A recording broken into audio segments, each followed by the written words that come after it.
দীঘায় জগন্নাথ ধাম মন্দিরে ভগবান জগন্নাথের প্রাণ প্রতিষ্ঠা হবে। মন্দিরের শুভ উদ্বোধন করবেন রাজ্যের মুখ্যমন্ত্রী মমতা বন্দ্যোপাধ্যায়। এদিকে জগন্নাথ মন্দিরের উদ্বোধনকে ঘিরে একাধিক কর্মসূচি রাখা হয়েছে রাজ্য জুড়ে। জেলায় জেলায় এলইডি স্ক্রিনের মাধ্যমে জগন্নাথ মন্দিরের উদ্বোধন সরাসরি দেখানো হবে। এদিকে জগন্নাথ মন্দিরের উদ্বোধনের আগে বুধবার সকালে বালুরঘাটে শোভাযাত্রা অনুষ্ঠিত হলো। বালুরঘাটের সৃষ্টি একাডেমি এবং মারোয়ারি সমাজের ডাকে এই শোভাযাত্রা অনুষ্ঠিত হয়, যেখানে ধর্ম বর্ণ রাজনৈতিক নির্বিশেষে সকলকে অংশগ্রহণ করার আবেদন জানানো হয়েছে। এদিন বালুরঘাট হনুমান মন্দির থেকে বোয়ালদার জগন্নাথ মন্দির পর্যন্ত বর্ণাঢ্য শোভাযাত্রা আয়োজন করা হয়। র্যালিতে জগন্নাথ মন্দিরের ট্যাবলো ছিল। বোয়ালদারের জগন্নাথ মন্দিরে পুজো দেন পদযাত্রায় অংশগ্রহণকারীরা। আপনারা কি করছেন এখানটায়, কি কর্মসূচি রয়েছে? আমরা আজকে প্রথমে জানাই বালুরঘাটবাসীকে শুভ অক্ষয় তৃতীয়ার আন্তরিক প্রীতি ও শুভেচ্ছা।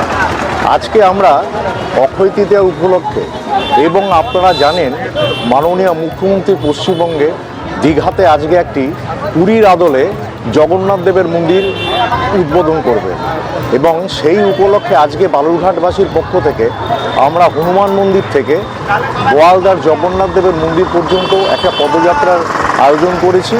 আমরা এখান থেকে গিয়ে জগন্নাথ দেবের মন্দিরে পুজো দেব এবং ভোগ বিতরণ করব এবং আমরা গোটা বালুরঘাটবাসী তথা পশ্চিমবঙ্গের প্রত্যেকটা বাসীকে আমরা এই আজকের আমাদের এই কর্মসূচির জন্য এবং মমতা ব্যানার্জি যে উদ্বোধন করতে চলেছে জগন্নাথ দেবের মন্দির, তার জন্য সকল পশ্চিমবঙ্গ তথা বালুরঘাটবাসীকে আমরা শুভেচ্ছা জানাই এবং আমরা চাই অন্ততপক্ষে এই মুহূর্তে যে একটা অস্থিরতা চলছে গোটা শুধু পশ্চিমবঙ্গ নয় গোটা ভারতবর্ষে, অন্ততপক্ষে জগন্নাথ দেবের কাছে আমরা এই আশা করব এই অশুভ শক্তির যেন নিধন হয় এবং শুভ শক্তির আগমন হয়।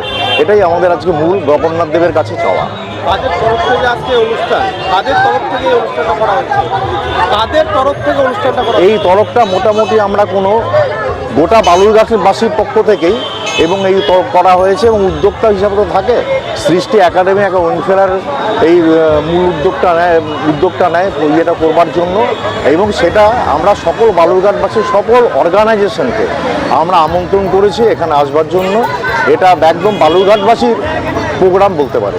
রাজনৈতিক মত নির্বিশেষে সকলে একদম সবাই, এখানে কোনো রাজনৈতিক মতে আমরা নয়, আমরা সবাই মিলে বালুরঘাটবাসীর পক্ষ থেকে এই অনুষ্ঠানটা করার উদ্যোগ নিয়েছি। আপনার নাম? আমার নাম কাজল কুমার দাস। আজকে আপনারা কি কর্মসূচি নিয়েছেন এটা যদি বলেন। আমরা মারোয়ারি সমাজ থেকে এই হনুমান মন্দির থেকে বলদা যাব, এটাই আমরা অনুষ্ঠিত করেছি। কি কারণে আজকে জগন্নাথের মন্দির স্থাপনা হচ্ছে, ওই জন্য। কারা কারা এই অংশগ্রহণ করেছে এখানটায়? আমরা মারোয়ারি সমাজরা সবাই মিলেই আমরা করছি। গোটা বালুরঘাটবাসী? হ্যাঁ, বালুরঘাটবাসী। এটা কি কোনো রাজনৈতিক দলের তরফ থেকে? না, আমরা কোনো রাজনীতিক নেই। এখানে কি সবাই অংশগ্রহণ করছে? হ্যাঁ, সবাই অনুমোদন করছে। কতদূর পর্যন্ত যাবে আপনাদের এই? আমরা বোয়ালদা পর্যন্ত। বোয়ালদা পর্যন্ত? হ্যাঁ। আর কি কি কর্মসূচি রয়েছে আজকে? হ্যাঁ, আজকে আর কি কি কর্মসূচি রয়েছে? আমরা রাস্তার মধ্যে মারোয়ারি সমাজ থেকে জলের ব্যবস্থা করছি রাস্তার মধ্যে। Bureau report, জজবাত 24 Bangla.